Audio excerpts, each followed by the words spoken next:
Hello, right. Yeah, the reason I thought I'd do this one is that, you know, if you are in lockdown, we're now going to be in lockdown until I think, is it April the 12th? But you might start to crave something sweet, or you might find, sorry about looking up by the way, Anton has told me that it's far more flattering to be filmed from above so we double chins don't show. Anyway, back to the thing. Yeah, the reason I thought I should take my watch off, the reason I thought I'd show you this is that it's a really simple buttercream. Surprisingly, I mean, you know, any buttercream is going to have quite a high content of sugar in it, but icing sugar is one of those things that, you know, you have to faff about with. You've got to sieve it, you've got to fluff it up before you add it, da da da da da da da. The good thing about condensed milk is that not many people use it, so it should be on your supermarket shelves. It has, all it needs is condensed milk and a good butter. Now, if you want to do something like a vegetarian alternative, I'm going to attach a link. I've never done it myself, but I'm going to attach a link onto how you can make an alternative condensed milk using something like almond milk, coconut milk and white sugar. So that would give you one alternative if you want something lactose-free or vegetarian. The fat, so for example I'm using butter. If you want to do, I'm not too knowledgeable on vegetarian and vegan substitutes. If you want to do something vegan, I would suggest that something like, you know, like the tubs of hard coconut oil, they're very good. You must have some knowledge of a good vegetarian alternative or lactose-free alternative for butter. It doesn't matter if it's a margarine, it's just that the margarine will give you a much softer buttercream.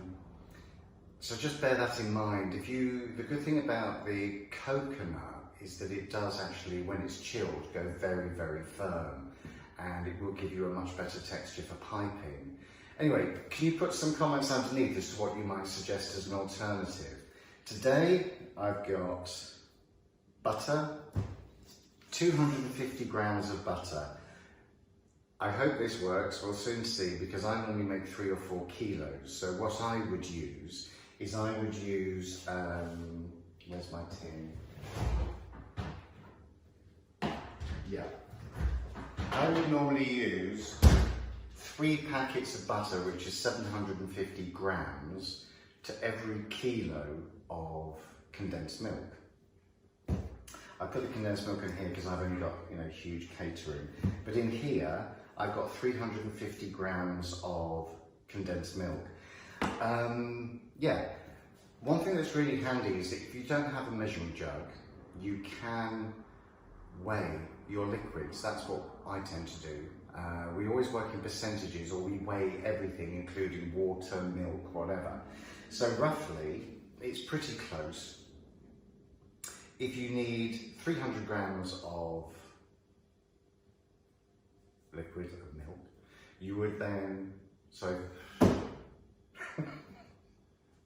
if you need 300 milliliters of milk, then you will find that by using your weighing machine, you would have the equivalent. 300 grams of that liquid is roughly about right.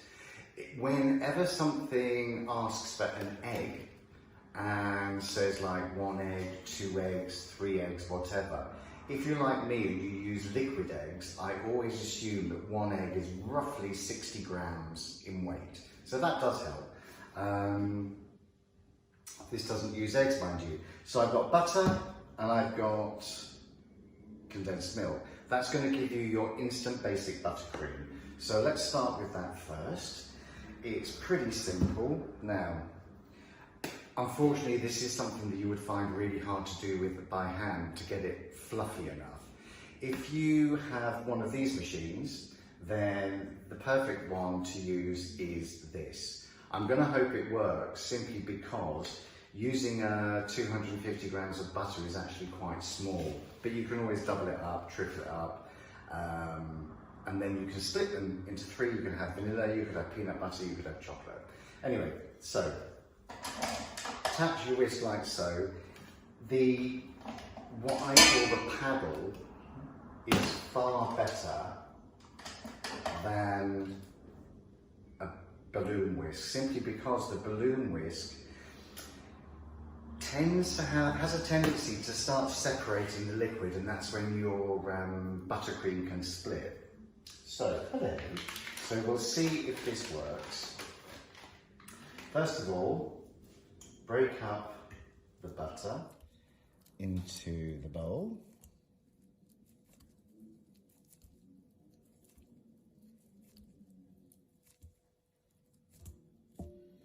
Actually, tell a lie, I'm going to do something else.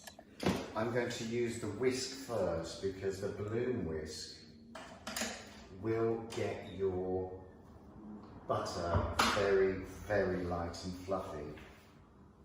Notice I'm wearing gloves. We're wearing gloves for everything. And I mean everything, literally. So, put that in the bin. I'm going to use the whisk first, because the balloon whisk will get your butter very, very light and fluffy. Notice I'm wearing gloves. We're wearing gloves for everything. And I mean everything, literally. So, put that in the bin. Right, so the butter's now in the bowl. We're going to turn it up to high.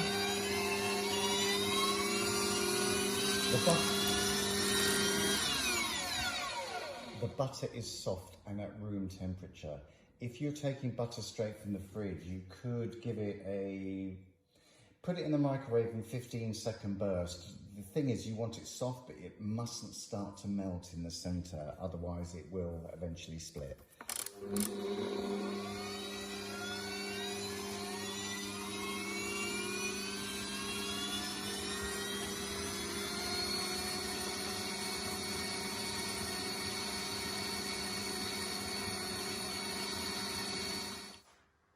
Now you're going to want to beat this for a really good amount of time. I would say 5 to 7 minutes, and you'll see how creamy and light it will eventually come out. You can see what the balloon whisk has actually started to do. I'm going to swap it over to the other one. Remember to scrape down the bowl so that you're going to get the whole thing light and fluffy. And add a little bit of condensed milk, just a drop, just to start slackening the mix off a little bit.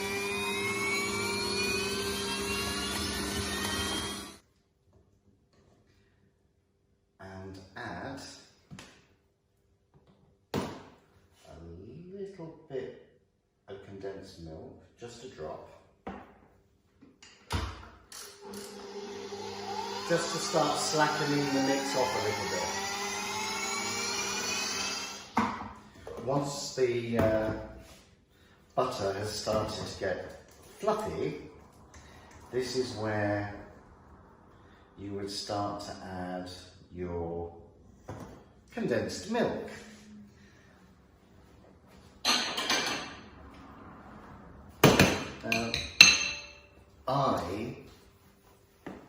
This may put you off because you may not be a great fan of it, but one of the greatest flavourings for this is actually almond essence. Just a simple, teeny tiny drop of almond essence makes a hell of a difference. So, oh, and by the way, I'm using salted butter. If you're not using salted butter, do add a little bit because the flavour will be much more intense. Anyway, almond essence, just a drop, gives this the most amazing flavour, but it doesn't actually taste like marzipan. Today, I think I'm going to use a little bit of real bourbon vanilla paste. Now if you're using a paste, I find the best way to do it is actually, I don't know if you can see here, is actually to smear it onto the blade rather than trying to get it off with my fingers. It doesn't take much. If you're using liquid essence, no problem, just bang it all in. And then beat it again for a couple of minutes.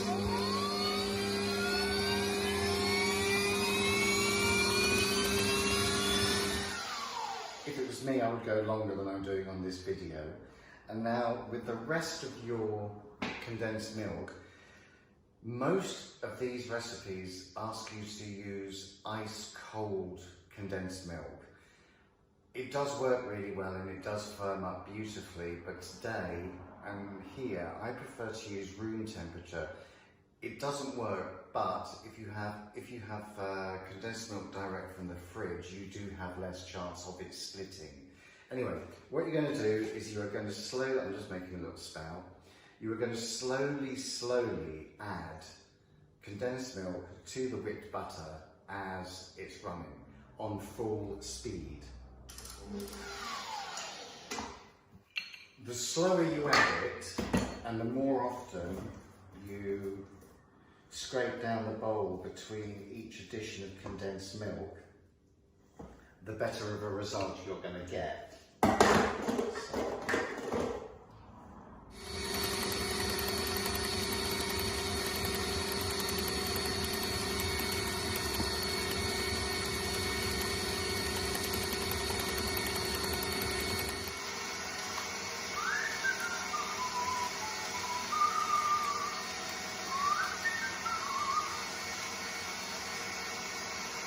So you can see how the texture has changed.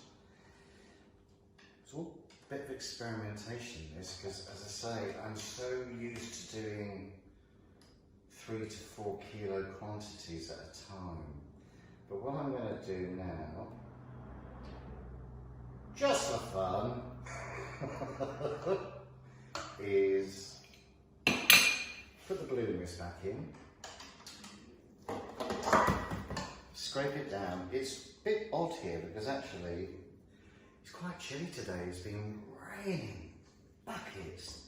Not all day, but it's constant. When it hits, it's like constant and gives you a really good downpour. Right.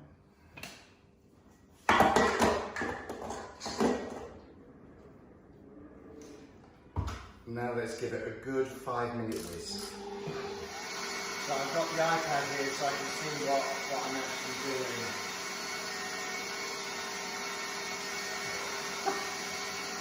You know, I think this is probably the first time I've actually used an iPad properly.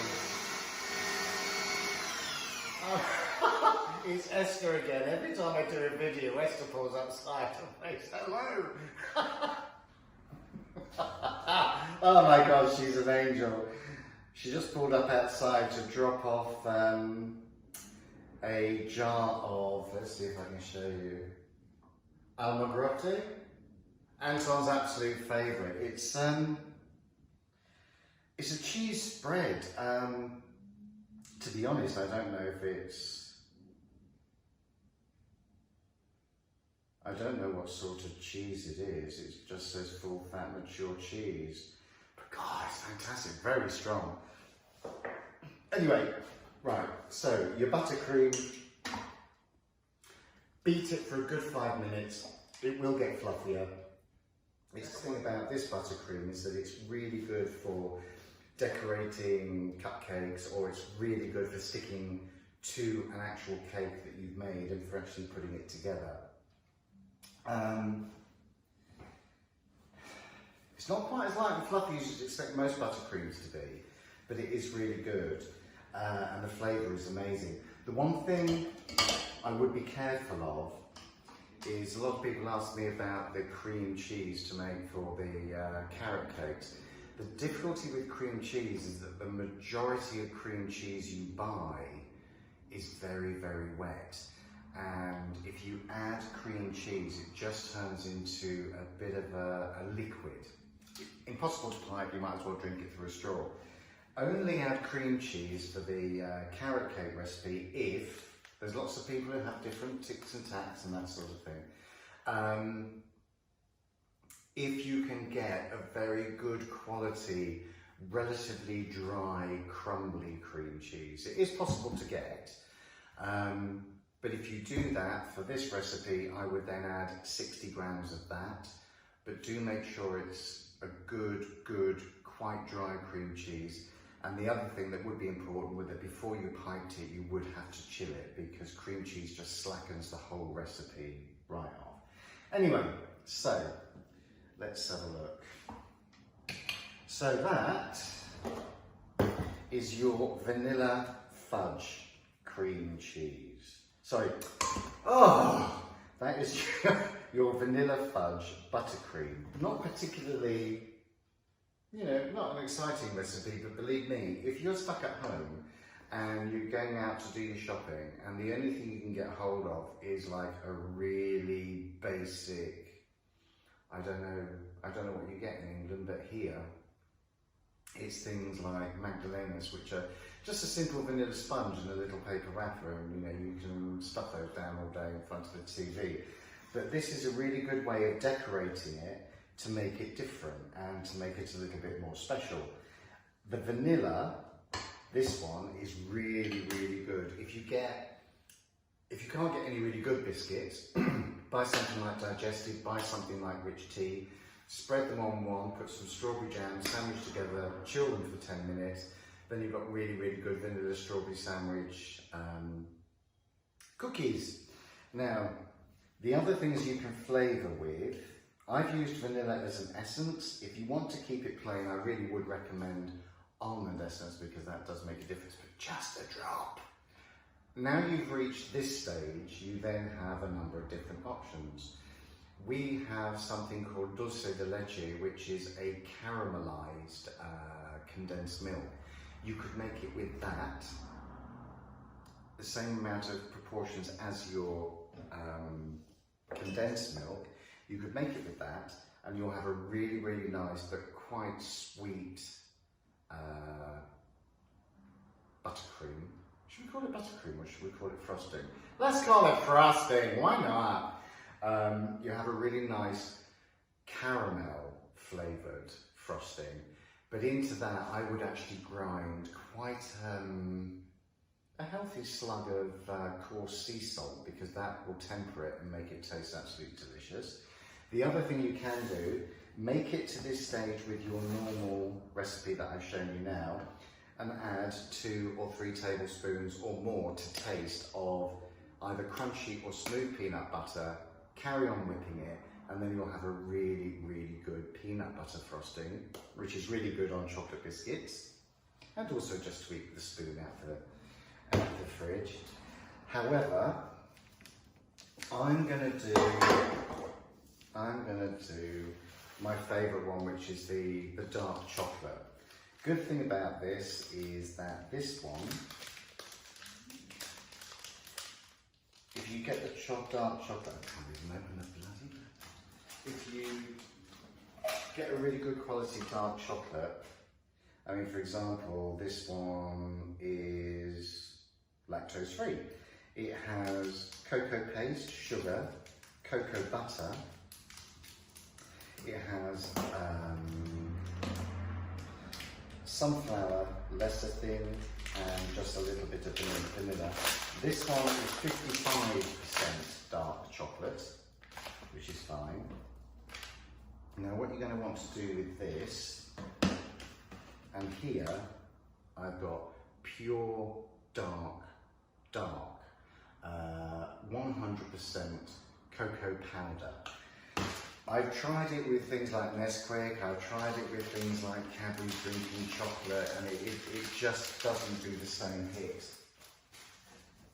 When you make this one, it'll look very light and fluffy in the bowl, but once it sets, it's really dark. So, I have got, what have I got?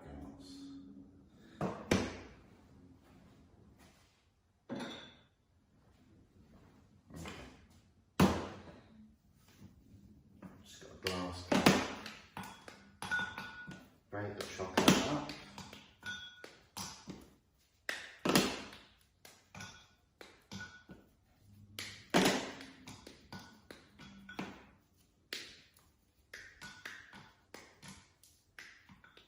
I find that when it comes to melting chocolate, it is better to always add some form of liquid.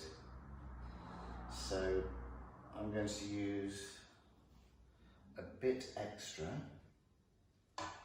of the condensed milk.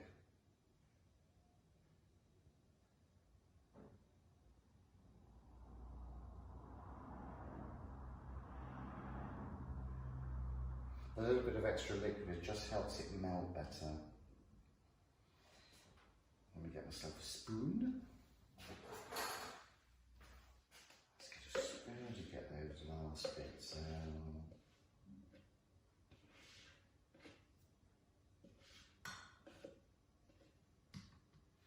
The reason I'm doing a relatively small quantity as well is that I'm also very conscious that there's nobody here to eat it at the moment.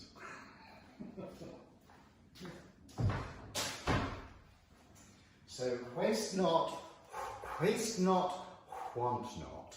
Right, so you're going to microwave this in 15 to 30-second bursts, making sure that it doesn't catch and it doesn't burn or what we call seize. The chocolate, by the way, that was a 150-gram bar of 55% pure dark chocolate. The darker you go, the better, but it just depends what you can get your hands on.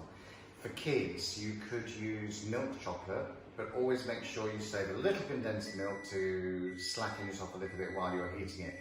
Milk chocolate will give you a much sweeter, much lighter flavoured buttercream. The reason I use dark is the fact that this has got sweet condensed milk in it to start with.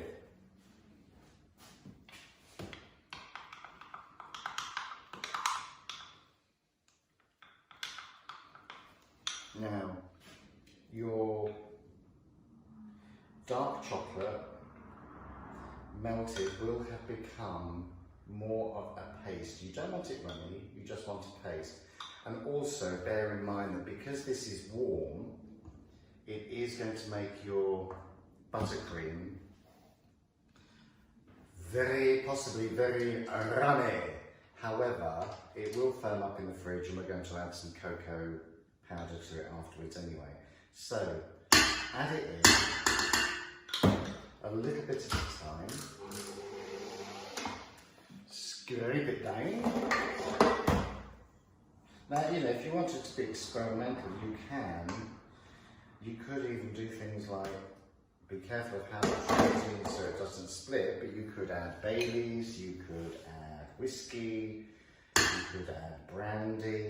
Oh, I'm going to go for it. That's what we're here for. And anyway, if it doesn't work out, I can edit it. Right, in goes all the last of the chocolate, and then we'll have a look at the consistency of it here. It's always easier to scrape your spoon off onto the mixing blade, by the way. Baileys, you could add whiskey, you could add brandy. Oh, I'm going to go for it. That's what we're here for. And anyway, if it doesn't work out, I can edit it. Right, in goes all the last of the chocolate, and then we'll have a look at the consistency of it here. It's always easier to scrape your spoon off onto the mixing blade, by the way.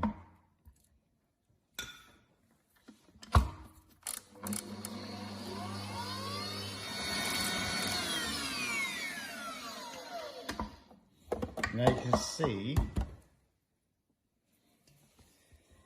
you can see that the buttercream, because of the heat of the actual chocolate itself, has become quite runny, but don't panic, that's not a problem. That's why it's really important to use a hard setting butter or butter substitute. Now, the one thing about the chocolate is that you will have to beat it like billio for a good 5 minutes. And you'll see why in a minute.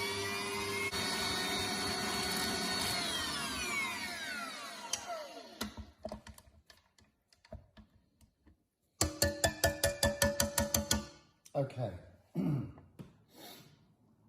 Okay, so you have now got a very shiny, very liquid frosting. But that's what you want, because don't forget, the chocolate was warm when it went in. So it will soften the butter, it will soften the condensed milk. And also, if you're making just the vanilla version, feel free to add more condensed milk until you reach the consistency that you're looking for. You want it good and thick for coating a cake, and you want it slightly softer for piping. Into this chocolate mix, I'm now going to add some pure cocoa powder. This is going to get messy. I'm going to put in a couple of tablespoons. Again, this is all something that you should do to taste. So that's about 2 tablespoons. Thing is, when you buy something like, you know, the pre-made frostings, they're always really dark and really glossy, but it goes that way after it's been chilled. I'm going to return back to my trusty old paddle, because I just love the way it will now blend these ingredients together and fluff them out. Start slow. If you start too fast, you're going to end up with cocoa powder everywhere. And believe me, it gets everywhere.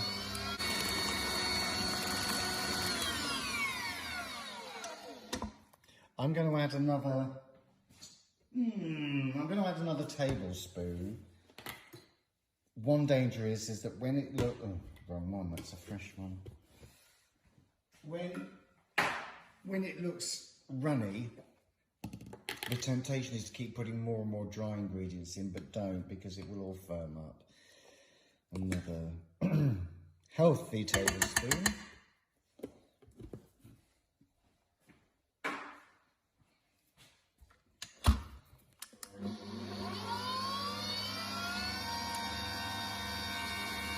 Somebody's just messaged me. Excuse me a second. So once again, beat it. Beat it like Billy-O.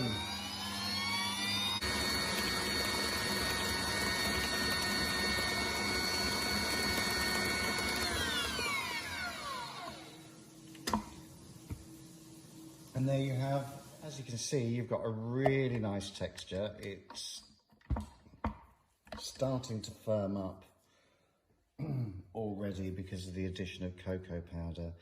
Now, the one thing with the chocolate is that if you store it in the fridge, it will need a much longer softening time than the regular vanilla flavour. And that's just because it does contain cocoa powder, it does contain pure chocolate, which will obviously begin to set. Right, let's have a look at this then, shall we?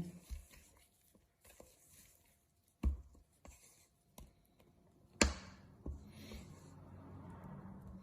don't know if I've got any chocolate cakes made already. If I have, I'll just have a quick check. But here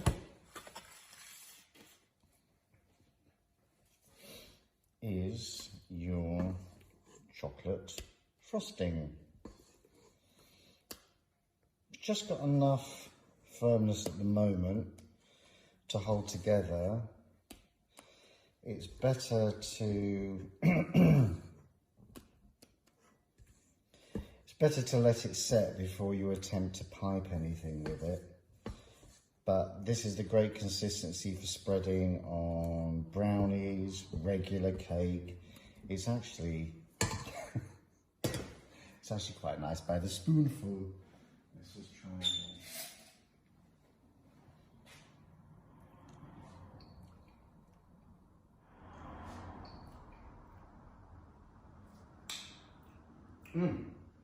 Probably got it all over my moustache. It's good because it's not ultra sweet. You'll find that as it chills and is left to rest, the flavour intensifies, the colour goes darker, and it's really, really good for piping. It's great for the inside of a basic chocolate cake. So if you went out to the supermarket and you found, oh, I don't know, ready-made brownies or a plain, I don't know, I mean, like, you know, the slabs of chocolate cake, you could slice it, you could fill it with fresh raspberries, put this inside. Good thing is as I say, because it's not too sweet, it's not going to overpower you or be like, bleh. You can frost it on the top. You could use it for chocolate biscuits to make your own fake Oreos. It's really, really multi-purpose. This one, don't put too much salt in the chocolate. One thing that is quite nice is a tiny pinch of chili, because again, that intensifies the flavour. You could, when you're beating it, you could add very, very finely grated orange rind. That would be really nice. And that would give you like a chocolate Jaffa cake flavour. Anyway, let's see if I can find a cake and if we can just pipe one to show you the consistency of how it'll work. So, I've got my piping bag with a, I don't even know what you call it, 2, 4, 6, 8. A something nozzle. It, you know, just makes a swirl anyway. So, you can use a freezer bag with a corner cut off to if you have a nozzle lying about. If you haven't, just go for it with a pilot on top by hand. The more you put on, the better it gets. Hang on. Right. I don't know whether this is going to pipe correctly because, as I say, it's still, for my taste and decorating, it's still a little bit too warm. If you put it in the fridge, put it in a Ziploc bag or an airtight container, and it will keep for an extraordinary amount of time. Let's just test. I don't know if you can see that. Yep, there you go. So it will keep for an extraordinary amount of time, but you will want to soften it before you use it.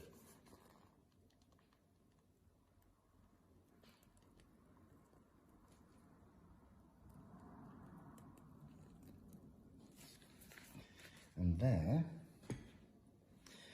you have a super dark, rich chocolate buttercream frosting, perfect for all sorts of uses. And I think you'll enjoy it. At least I hope you will. Anyway. Oh, my blessed mixer.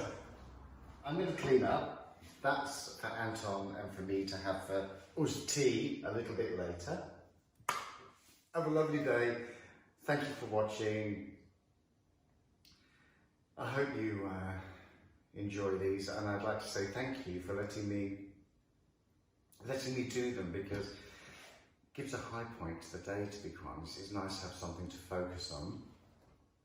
I think next time I'm going to do pizza base stroke focaccia and show you how to do either one of those, because basically the same recipe works for pizza bases and it also works for focaccia. Focaccia is great for sharing. Pizza bases are great for making the long pizzas to share. Compartir. Anyway, I don't think I'll be able to put many ingredients on top because I haven't been shopping, but let's just put that back there to save. Pop it in the fridge, and then when it's done, it will go into an airtight bag or the freezer. Anyway.